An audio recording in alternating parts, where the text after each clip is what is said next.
tell you how to use imaging tools to track the phenotype changes to capture potential genotype changes. So my talk will be a little bit different from the previous talks.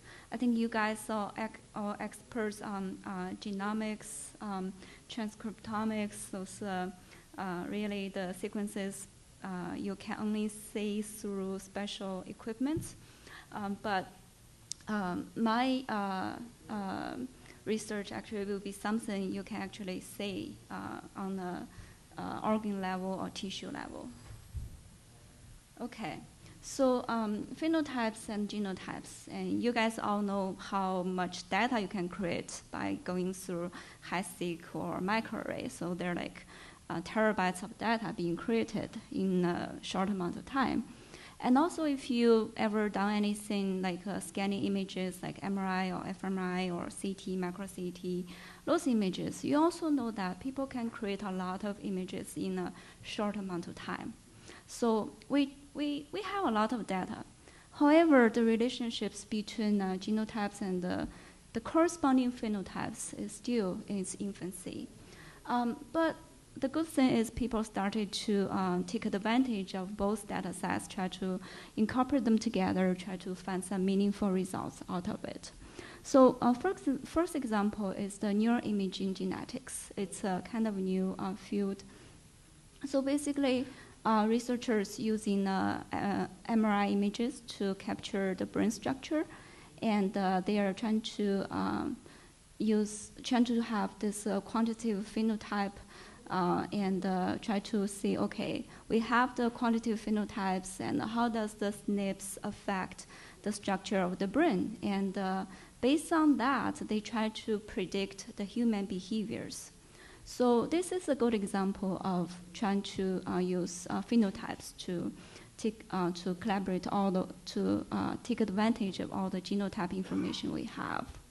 And another example is the COMP. It's an NIH initiative. Basically, they're trying to create the stem cells, the embryonic stem cells from the mouse. They knock out every single gene of the mouse. They're trying to figure out, if we knock out this gene, what the stem cells will look like. And as an extension to the COMP project, there is a COMP2. Actually, our Jackson lab is an active participant in this COMP2 project. Of course, we also contributed a lot to the COMP project. So COMP2 is an extension to the COMP effort to standardize and to provide public information on the characteristics. It's a comprehensive characteristics of phenotypes of all the mutant strains from the first COMP project. And so hopefully from this comprehensive standardized phenotypes, we will have we can have a standard to compare with other strains. So in this way, we can have like a more detailed and thorough description of the gene functions. And hopefully, if you have the standardized phenotype you compare with whatever new things you're working on, hopefully new genes and new genotype, new gene functions can be discovered. Otherwise, if you don't have anything to compare, it might just be ignored and discarded. Okay, so high-throughput bioimaging. In order to study the phenotypes, we do need some kind of imaging technology to look at our subject. So there's so many of them, like a CT and the ultrasound, MRI, and OCT. And every single modality can be used to create a lot of images in a short amount of time. So that's the good part of it. We can use it to understand the in vivo functions of the genes. And also we can use it to monitor the disease patterns, development patterns, to study those issues. So for a well-trained scientist, they can figure out the images very easily. They can see, okay, here is the region we're interested in, and here's the lesion we don't want it to have. So that's good, but for a large-scale study, usually it involves maybe hundreds, sometimes even thousands of subjects, for example, using mouse. Sometimes you sacrifice hundreds and thousands of mice. And you create so many images. So it's very difficult to create so many well-trained scientists, right? So that's the difficult part. Well, besides that, other problems also exist. For example, the images, they might have noises. And the same subject, if you take, even though you put the subject to sleep, for example, mouse, you put it to sleep, and you're taking images continuously. Of course, you have some intervals, maybe 30 seconds or 1 minute, and you take another set of images. The mouse itself will probably not move, but they will keep breathing, you know. And when they breathe, if you want to capture very accurate images, the heart rate and the breathing will give you some kind of a slightly different images. So I will just use this deck of cards for demonstration. So for example, this is a perfect object. And if you take images at different time, you might have something slightly different. So if you look at the first image, here it might be the nose.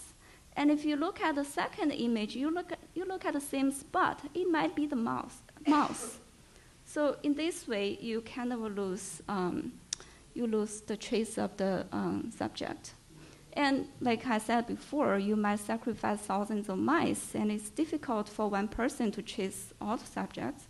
We do need automated high-throughput algorithm to handle that. So that will increase the difficulty to process those images. Okay, so this is just the one example. As you can see, they all look similar. This is the OCT images of the same mouse on the same eye, just at different times. And as you can see, they do look similar, but the quality of the images are different, and also the intensity, the lights, they're also different. Okay.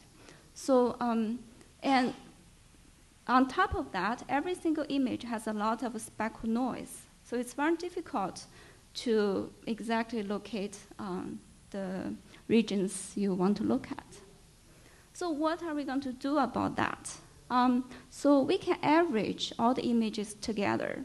Suppose if you have one image of the eye, and it's blurry, you don't really see much. What you can do, you can take a lot of them. You can take a lot of images and put them together, blend them together, and average them together.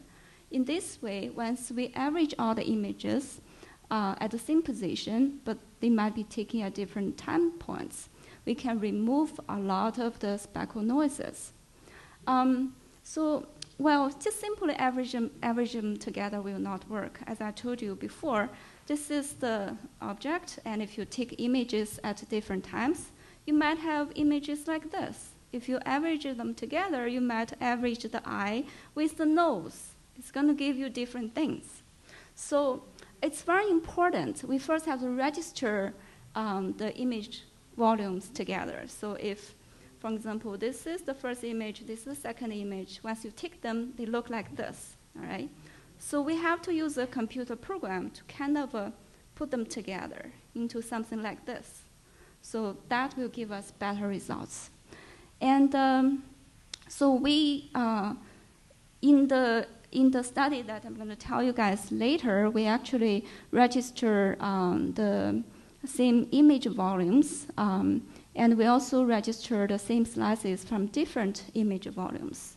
So we take this single volume, we register together, okay? We put it back together.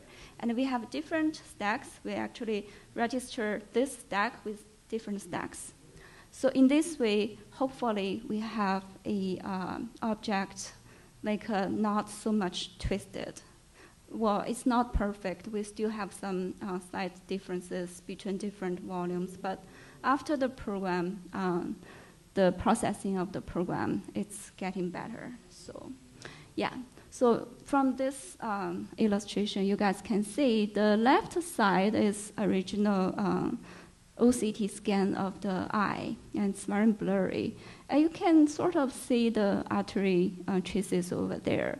But once we take 10 different sets of the mouse eye, of course the mouse will sleep, and we can take pretty much the same images, and after we average them together, we get the image on the right-hand side. It's much, much clearer. So the vein structure and artery structures can be detected very easily. All right, so those are the 2D images. And also we worked on 3D images. Why do we have to develop 3D images? Because we want to look at a very clear, sharp object without any noises. So 3D images is good because it's 3D. It can reveal in vivo spatial and temporal differences. And it's also very intuitive. So we can see the disease patterns or development patterns very easily. And besides, for certain research, 3D models, they are needed. They have to be there. So for example, if somebody wants to study the electromagnetic wave propagation of the organism, we do need a 3D model for the calculation and the modeling, because 2D, it's difficult to show the whole propagation on different directions. So how to retrieve 3D models? Well, some of you guys might already know that we can get the 3D models from 2D image stacks, such as macro CT, MRI, etc. If I have a stack of images, I can just go pick up a point, and then starting from this point, based on the intensity of this stack of images, I can create a 3D model out of it. So we don't really have to hire an artist to create all the 3D models that we need. Nowadays, the computer programs are pretty quick at producing desired 3D models for us.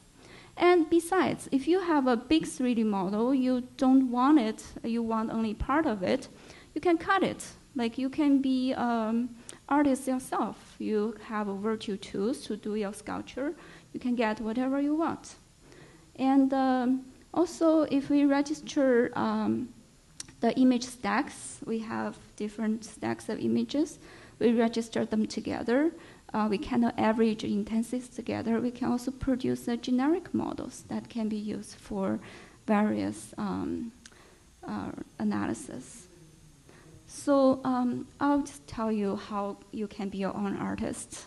So this is one paper we developed in 2010. So basically, we provide a bunch of virtual tools you can use to cut the model any way you want. So the first one, it's a complete mouse skull. It's being created automatically from a stack of macro CT images of the mouse. And, well, sorry about the background. It's dark, it's black, so it's hard to say. But we have different sets of virtual tools. For example, we have this plane. You can use it as a knife. As the second picture you can see, you put the plane in the middle of the skull, you click the button, this virtual knife will just cut half of it gone. So half of the skull will be gone. So if you want to, for example, cut the upper side of the mouse, you can use this sphere, and you put the sphere on the area that you want it to be gone, then you just click a button, it's gone. And the next one is a box, so that one's easier to be seen. So you tick the box, and you can resize it, and you can relocate it. Once you put it into the position you want it, you click the button. Whatever inside the box will be cut. So as you can see, the last picture just gives you a perfect mandible. So in this way, you can be an artist. And this is just I have to say the not a complete set of virtual tools, and based on the research purposes and based on different image modalities, we can develop different types of virtual tools. So people can just remove whatever they don't want and just leave the perfect model at the end for further analysis. So the next one is a landmark-based shape comparison. If you sacrifice thousands of subjects, you want to see the differences. You want to see the patterns. So how are you going to do that? Of course, you can look at them one after another and say, okay, this one's bigger, that one's smaller. That's not very efficient. So what are we going to do? We can find the covariance of the organism shapes. We use landmarks to do shape analysis. And landmarks, once you put it there, it's going to be there. We name it landmarks because it's not a random point. So if you have 1,000 mice, if you want to landmark the mouse, tip of the nose, you're going to landmark every single mouse on the tip of the nose. It's not changing. It's the tip of the nose. So it's robust. It's a quantitative analysis of the shape characteristics. And, well, once we have all the landmarks, what are we going to do? We can do statistical analysis on the landmarks. We can use the 3D locations of this set of landmarks to compare with different sets of landmarks to cluster them to see the size changes or maybe the shape changes.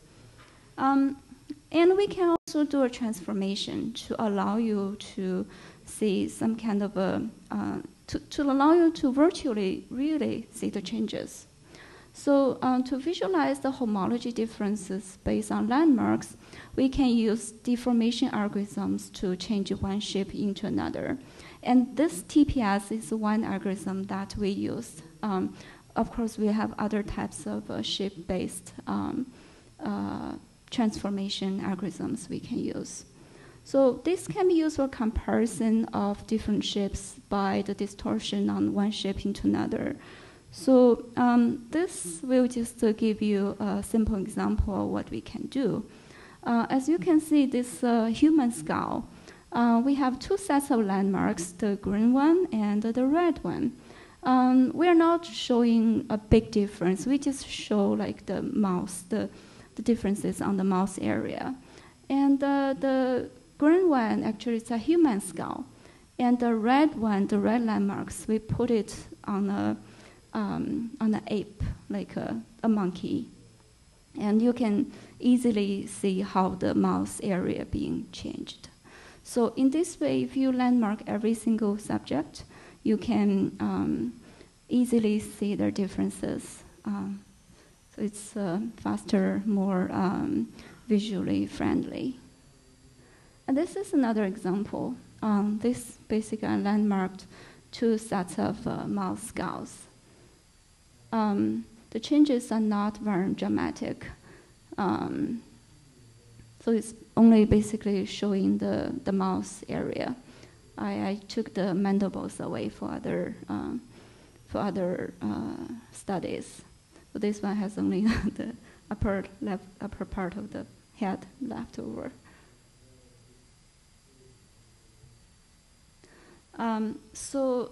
This is one of the projects we did. It was led by doctors at the University of Calgary. Those are actually simulated models for confidential reasons. I can't show you the real human model. And this project is to study the cleft palates of kids. So they actually recruited a lot of kids from different areas. They try to, it's actually both, they study both the genotypes and the phenotypes.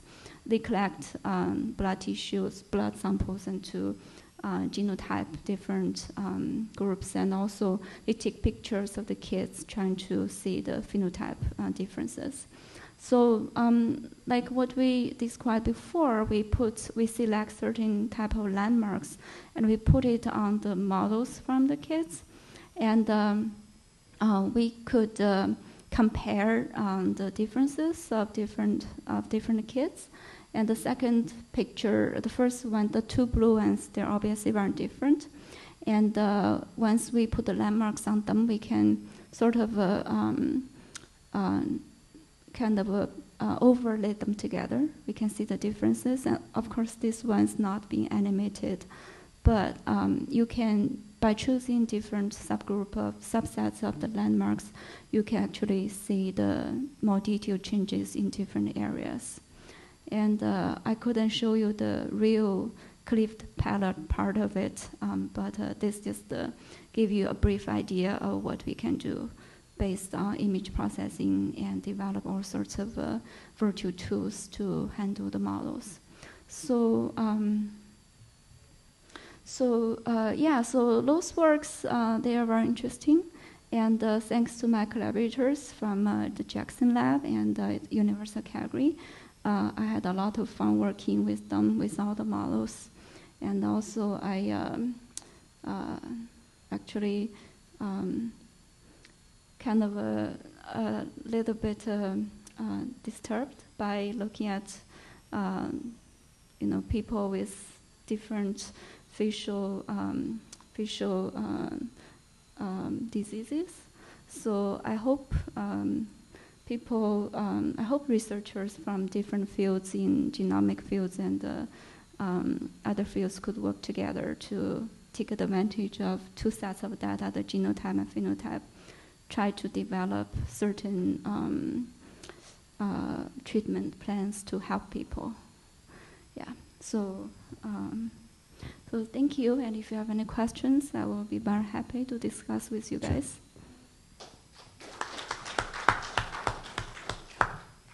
Are there any questions? Go ahead. I was just going to say, certainly it occurred to me as you're going through the transformation that it's a lot easier to, a lot of the sort of thought processes that we do in genomics with imputation is very much what you're doing with your transformations, establishing landmarks. And, right. But I think we have it easier because we have a very limited number of possibilities and we can ascribe actual probabilities to them. I don't know to what extent you're able to sort of ascribe probabilities that the structure between, say, two landmarks is going, number one, is it a continuous distribution of possibilities, and number two, how do you ascribe probabilities to that? Yeah, that's a very good question, and I agree with you, that's very difficult. Yeah. Because of the complicated nature of the features we have to study. So in terms of probability, first of all, we have to have enough samples, and we have sometimes we have to cluster them to distinguish different obvious groups, and we have to choose the right landmarks, and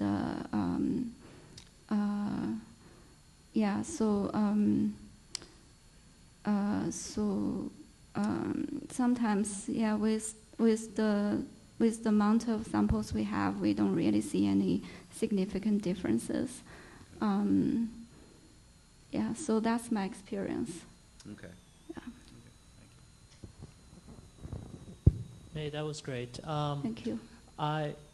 Along those same lines, I think exactly what you're saying is correct, that the landmarks and determining sort of what is the normal thresholds between landmarks is going to be critical. Right. I know that the clinical geneticists have been thinking about developing software that would look at craniofacial abnormalities and help diagnose patients even better than clinical geneticists do right now. Where are we with that kind of technology based on what you're presenting? Any thoughts and comments on that? There's actually an app for that. There's one available? Yeah, and I mean, do we know how well that works? Has that? but it's for facial recognition. Yeah. It's not for bones. The craniofacial groups, they all do 3D renditions and reconstruction via CT and the like. But to redo and to try to stage out their operations. But what's nice about this is that if you have a variation, you can figure out, and then actually, the next step for the craniofacial folks is to actually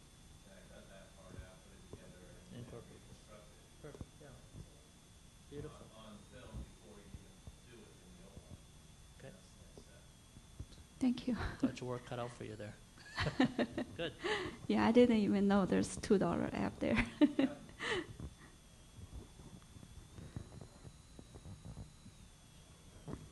Yes. Thanks. Up front, please. Rick, Doctor. No, Krishna. I have a couple of comments. And, Sure. Information. There is an old book published a long time ago, in the 1920s. In the 1920s? Yes. They had books back then. Huh? They had books back then. Oh, okay, yeah. Sorry, I didn't quite get They it. had books in those days, yeah. By a very famous scientist from Scotland. Called Scotland. D.R.C. Thompson. It's called On Growth and Form. Okay. He shows actually how, as the animal models or humans, as they grow, Yeah. how the shape changes gradually. There are a lot of illustrations. This is really a classic work, which is often quoted in the literature. If you go online and look up D.R.C. Thompson, I'm sure you'll find lots of references. The second comment I have is the shape analysis must have some application in law enforcement, like police or the FBI and others. Probably, have you looked up any of this literature on forensics or any other way on that?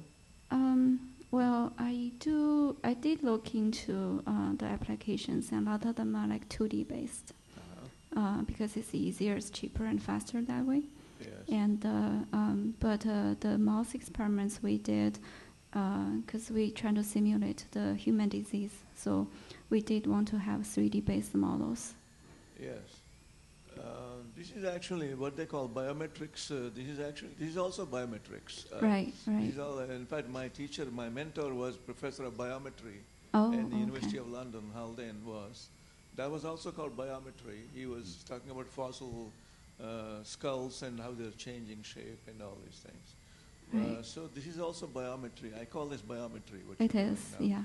But what interest does Jackson Lab has in this? I don't understand that. Do you know how this came to be part of Jackson Lab? The biometry?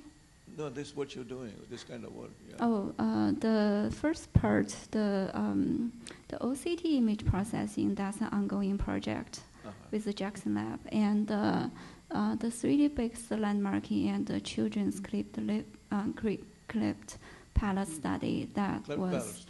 that was with the doctors at the University of Calgary. Yeah, that I understand. Craniofacial anomalies and cleft palate, sure. Of course. I think plastic surgeons should be very interested in this kind of thing. I think they often use some of these measurements and so on, application of this in surgery as well. Right. Yeah, I have no other comments. Yeah. Thank you. I can certainly comment in terms of its relevance at Jackson Labs is that certainly when I was at Pfizer, our Department of Molecular Medicine had two main branches. One was genomics, genetics, and the other was imaging. It was deemed at Pfizer. Certainly you can imagine with a drug company, one of the things they're interested in doing in imaging is looking at whether or not your therapeutic actually hits its target. But a large part of it was, in fact, doing very much what she was doing, looking at disease progression and, say, rheumatoid arthritis or what have you. So it is a very legitimate type of biomarker. Genetics, as much as I'm a geneticist, is not the only thing around. So thank you very much for your talk. Are there any more questions? Yes, Jeff.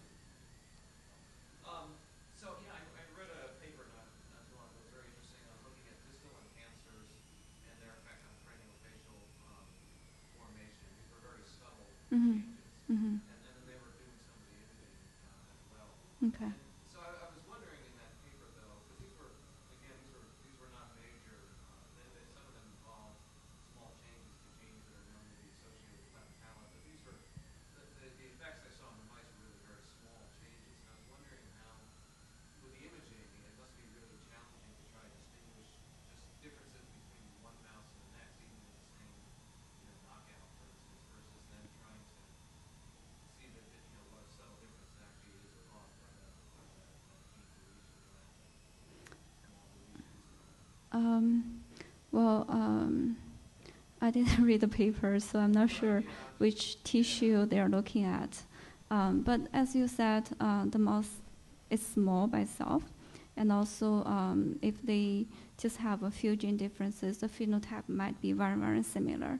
So from my experience working with the OCT with the eye images, we could see that the differences are actually very subtle. And that's why we are trying to scan the same object again, again, and again, so many times. We're trying to average all the images together to get a crystal clear image.